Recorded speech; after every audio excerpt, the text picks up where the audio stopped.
আসসালামু আলাইকুম। আশা করি আপনারা সবাই ভালো আছেন। চলুন আজ আমরা একটি গুরুত্বপূর্ণ বিষয় শিখব। বোর্ডে লিখেছি English is a fixed word order language. এর মানে হলো যে ইংরেজি ভাষা একটা নির্ধারিত ওয়ার্ড অর্ডার ল্যাঙ্গুয়েজ অনুসরণ করে গঠিত হয়। আমরা এক্সাম্পলগুলোর দিকে লক্ষ্য করি। My brother usually enjoys parties very much. Usually, my brother enjoys parties very much. My brother enjoys parties very much usually. এই তিনটি বাক্য আমরা যে পদক্রমে লিখেছি তা একটু বিশ্লেষণ করে দেখা যাক। প্রথম বাক্যটিতে my brother subject, usually adverb, enjoys verb, parties object, very much adverb and adverb. পরবর্তী বাক্যটা দেখি। Usually my brother enjoys parties very much. Usually adverb, my brother subject, enjoys verb, parties object, very much adverb. এখানে very adverb, much adverb দুটো adverb ব্যবহার করা হয়েছে। আমরা adverb হিসেবেই পরিগণিত করছি। পরবর্তী বাক্যে দিকে লক্ষ্য করি। My brother enjoys parties very much usually. এখানেও subject plus verb plus object plus adverb ব্যবহৃত হয়েছে। এখানে কি একটা বিষয় লক্ষ্য করেছেন? যে বিষয়টা আমরা লক্ষ্য করছি তা হলো যে প্রতিটা বাক্যেই সাবজেক্ট প্লাস ভার্ব প্লাস অবজেক্টের যে পজিশন এটা কিন্তু যথারীতি আছে। অর্থাৎ সাবজেক্ট তারপর ভার্ব প্লাস অবজেক্ট এভাবে বাক্যগুলোতে যথারীতি ব্যবহার করা হয়েছে। কোথাও আমরা সাবজেক্টের আগে ভার্ব বা অবজেক্টের পজিশন দেখছি না। কিন্তু অ্যাডভার্বগুলো পরিবর্তিত হয়েছে শুধুমাত্র। যেমন প্রথম বাক্যে অ্যাডভার্বটা ছিল সাবজেক্টের পর এবং মেইন ভার্বের মাঝামাঝি ইউজুয়ালি। এর পরবর্তী বাক্যে অ্যাডভার্ব ছিল very much.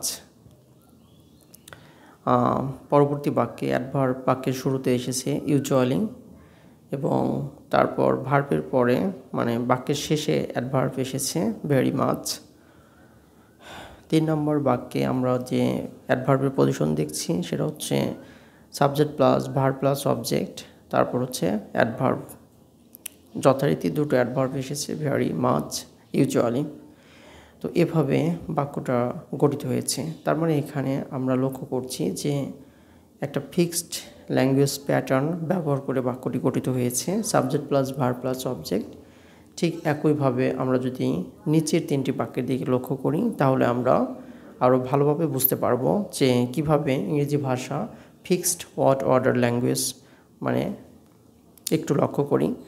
Usually enjoys parties my brother very much.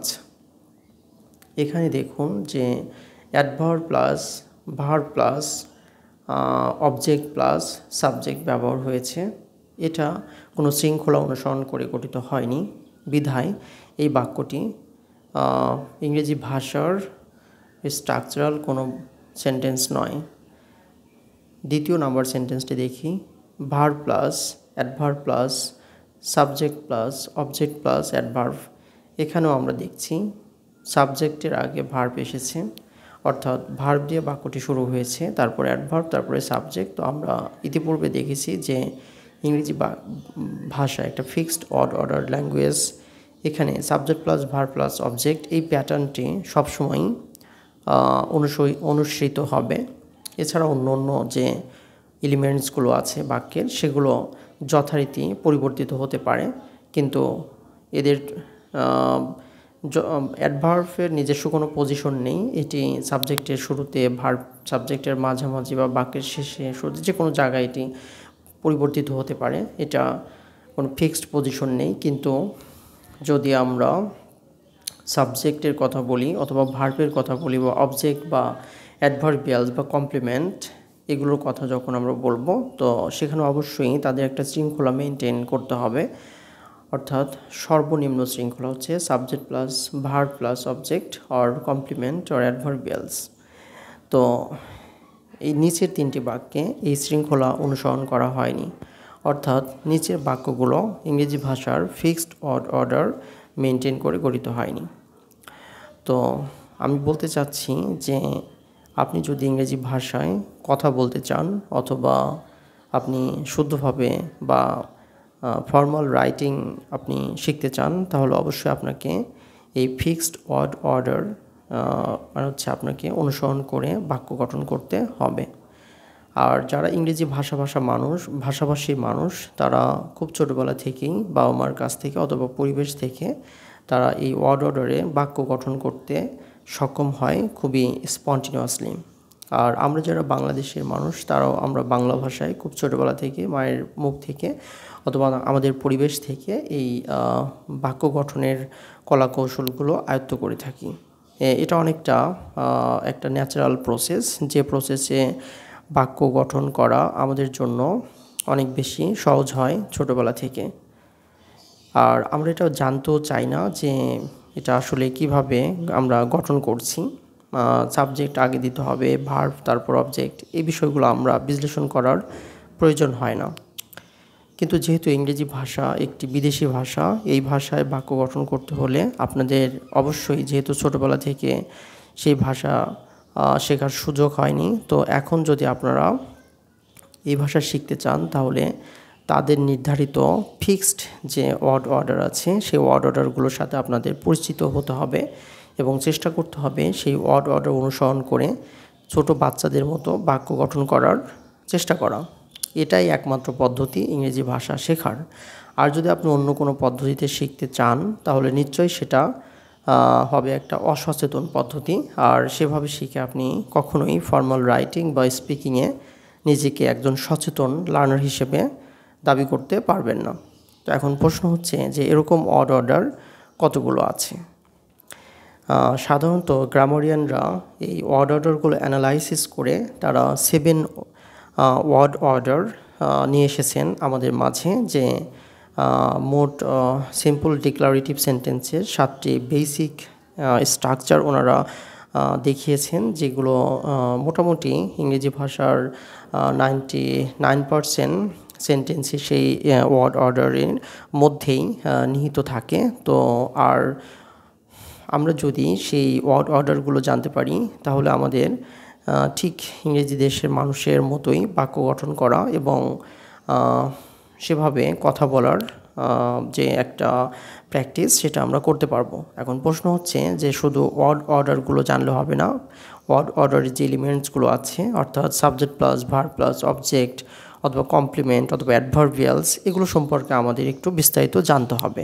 তো আসুন আমরা একটু অর্ডারগুলো দেখে নেই। লক্ষ্য করুন, এখানে আমরা 7টা স্ট্রাকচার লিখেছি, অর্থাৎ ইংরেজি ভাষার যে অর্ডারগুলো অনুসরণ করে সে দেশের মানুষেরা বাক্য গঠন করে, সেই 7 অর্ডার অফ সেন্টেন্স এখানে লেখা হয়েছে। আমরা ধারাবাহিকভাবে প্রতিটি প্যাটার্ন নিয়ে আলোচনা করি। প্রথম স্ট্রাকচারটি হলো সাবজেক্ট প্লাস ইনট্রানজিটিভ ভার্ব। এখানে শুধু ভার্ব ব্যবহার করা হয়েছে, কারণ এখানে ট্রানজিটিভ, ইনট্রানজিটিভ বা কপিউলিয়ার বিভিন্ন ধরনের, মানে সাধারণত 3টি ভার্ব ব্যবহার করা হয়। তো আমি এখানে আলোচনার সুবিধার্থে একটু এক্সপ্লেন করে দিচ্ছি। আমরা একটা বাক্য দেখতে পাচ্ছি, সামওয়ান ওয়াজ লাফিং। এই বাক্যের structure subject plus verb. Subject plus verb means subject plus intransitive verb. এখানে এ ধরনের বাক্য আমরা বাংলাতেও ব্যবহার করে থাকি, অর্থাৎ যে বাক্যগুলোতে ভার্ব ইনট্রানজিটিভ হয়, অকর্মক ক্রিয়া, অর্থাৎ যে ক্রিয়ার কোনো অবজেক্ট থাকে না, অর্থাৎ যে ক্রিয়া তার অর্থ প্রকাশে কোনো অবজেক্ট ছাড়াই পরিপূর্ণ অর্থ দিতে পারে। এ ধরনের ভার্ব সাধারণত verb of movement, verb of sound, অথবা এমন কিছু ভার্ব যে ভার্বগুলো অবজেক্ট প্রয়োজন হয় না। আরও কিছু এক্সাম্পল দিলে বিষয়টা পরিষ্কার হবে। যেমন the boys are shouting, the fan is moving, the birds are twittering. আমরা যদি বলি the birds are twittering in the forest, বাক্যটা আরও বেশি ইনফরমেটিভ হবে। অর্থাৎ এই ধরনের ভার্বের পর অ্যাডভার্বিয়াল ব্যবহার করা যায়, কিন্তু সেই অ্যাডভার্বিয়ালগুলো অপশনাল। আপনি চাইলে অ্যাডিশনাল ইনফরমেশন হিসেবে অ্যাডভার্বিয়ালগুলো ব্যবহার করতে পারেন। যেমন আমি বলতে পারি দ্য বেবি ইজ ক্রাইং। আমি যদি বলি the baby is crying in the bed, বাক্যটি কারেক্ট হবে। অর্থাৎ বেবিটি কোথায় কাঁদছে সেটা আরও বেশি ইনফরমেটিভ হবে। এই ধরনের ভার্ব, যে ভার্বগুলো দ্বারা শব্দ করা বোঝায়, যে ভার্বগুলো দ্বারা কোনো মুভমেন্ট বোঝায়, হ্যাঁ, এই verb of sound, verb of movement, verb of excitement অথবা ফিলিংস বলা যেতে পারে, এই ধরনের ভার্বগুলো সাধারণত এই ক্যাটাগরিতে আসে। তো আমরা এগুলো নিয়ে আরও অনেক বিস্তারিত আলোচনা করব, মানে প্রত্যেকটা স্ট্রাকচার বা প্রত্যেকটা প্যাটার্ন নিয়ে খুব বিশদভাবে আমরা অ্যানালাইসিস করে কিভাবে এই স্ট্রাকচারগুলো ব্যবহার করে বাক্য গঠন করা যায় সেগুলো আমরা দেখাবো। এখানে খুব বেশি ডিটেলস দিচ্ছি না, আমরা শুধু একটা ধারণা দিচ্ছি মাত্র যে দেখুন, আপনারা অনেকভাবে ইংরেজি শেখার চেষ্টা করছেন, কিন্তু আপনাদের শেখা বারবার ব্যর্থ হচ্ছে। তার মূল কারণ হলো আপনারা এই স্বর্ণসূত্রগুলো থেকে অনেক দূরে আছেন। অর্থাৎ আপনারা এমন কিছু প্রক্রিয়া ইংরেজি শিখছেন যেগুলো গ্রামারিয়ান দ্বারা অথবা ভাষাবিদদের দ্বারা স্বীকৃত নয়। তো আমি চেষ্টা করব সেই সকল ম্যাটেরিয়ালস আপনাদেরকে ইনসার্ট করতে যেগুলো ভাষাবিদরা আমাদেরকে দিয়েছেন। তো যাই হোক, পরবর্তী স্ট্রাকচারে চাই যে মাই ডটার এনজয়েস পার্টিস। এখানে মাই ডটার সাবজেক্ট, এনজয়েস একটা transitive verb and parties is object. Okay, তো এরকম ট্রানজিটিভ ভার্ব আপনি আরও অনেক দেখতে পাবেন। যেমন আপনি অক্সফোর্ড অ্যাডভান্স লার্নার্স ডিকশনারিতে যদি আপনি অনুসরণ করেন, সেখানে দেখতে পারবেন যে ট্রানজিটিভ প্লাস অবজেক্ট প্লাস এভাবে লেখা থাকবে। অর্থাৎ ট্রানজিটিভ ভার্বগুলো স্পষ্ট সেখানে লেখা থাকবে যে সেই ভার্বগুলোর মিনিং, এবং একই ভার্ব ট্রানজিটিভ হিসেবে ব্যবহার করা হয়, আবার ইনট্রানজিটিভ হিসেবে ব্যবহার করা হয়। অর্থাৎ একই ভার্বের স্বতন্ত্র ব্যবহার থাকতে পারে, সেক্ষেত্রে মিনিংটা ভিন্ন হয়। তো যা হোক, এগুলো বিস্তারিত আলোচনা করা যাবে, শুধু আমি প্যাটার্নটা দেখাচ্ছি যে এই বাক্যটা গঠিত হয়েছে subject plus transitive verb plus object দিয়ে, যেখানে আমরা সংক্ষেপে বলছি SVO। আচ্ছা, 3 নম্বরের স্ট্রাকচারে যাচ্ছি। My country became totally independent.